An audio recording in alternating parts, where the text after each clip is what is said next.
បាទជំរាបសួរដល់សួស្តីបងប្អូនទាំងអស់គ្នាថ្ងៃស្វាគមន៍មកកាន់វីដេអូថ្មីទៀតហ្នឹងខ្ញុំមានត្រីដំរីបងប្អូនបាទត្រីដំរី5 6ក្បាលបងប្អូនណាសល់បាទថ្ងៃនេះអ្នកធ្វើការអញ្ចឹងណាគឺចង់ត្រីពងបាទហើយឥឡូវយើងមកផ្លាយទៀតបងប្អូនបាទថ្ងៃនេះខ្ញុំមានស្វាយតែស្វាយនេះវាប្រភេទស្វាយអត់ចូលបងប្អូនតែគេហៅស្វាយអីទៀតនេះបាត់ចូលតាអញ្ចឹងខ្ញុំ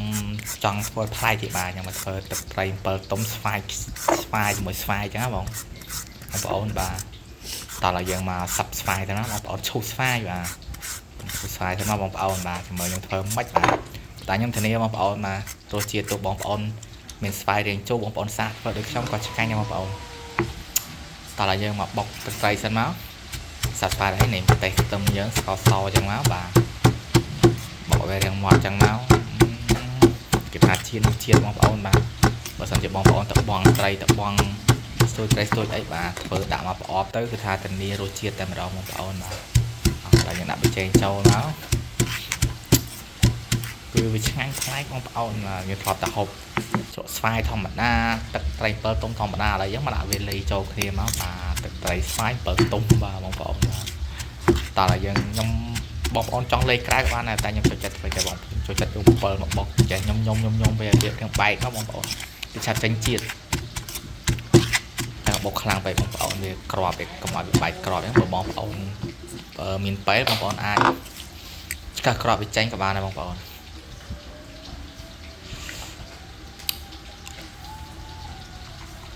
តើខ្ញុំដាក់ទឹកត្រីចូលមកបងប្អូនបាទយើងមើលប៉ាន់មើលតែវាភ្លក់តែទាំងម៉ោមិនចាំយើងចាក់ចូលស្វាយយើងបងប្អូនបាទហើយយើងមកច្បល់វាមកបាទហើយត្រីយើងដាក់ពងវាចោលអញ្ចឹងទៅត្រីទៀតបងប្អូនហើយគេថាជាតិនេះជាតិហើយ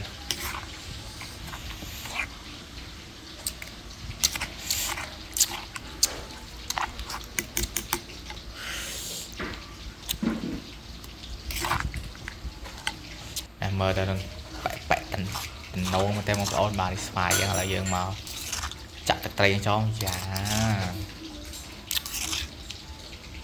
ខ្ញុំធានាបងប្អូនបាទផ្លែកមាត់បាទផ្លែករសជាតិ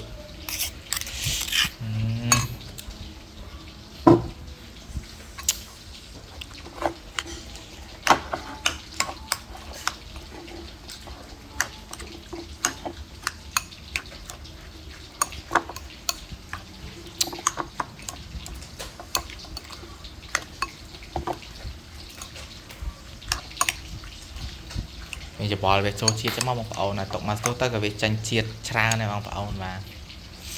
អូណែតំណងបងប្អូនណាបងប្អូនចូលចិត្តហឹលម្ទេសថែមម្ទេសអីពីលើទៀតមកអូគេថាជាតិហើយជួយក្របងប្អូនបាទអូណែត្រីហើយតែម្ដងបងប្អូនអើយ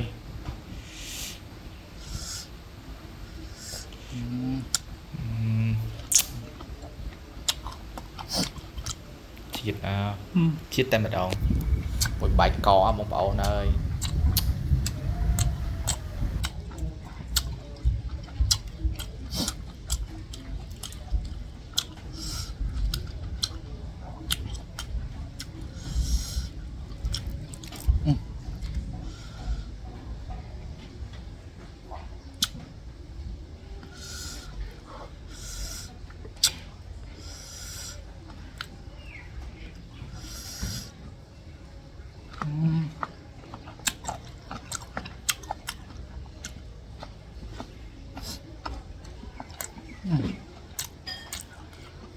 ទឹកត្រីស្វាយ7ទុំបងប្អូន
ចាំបាយ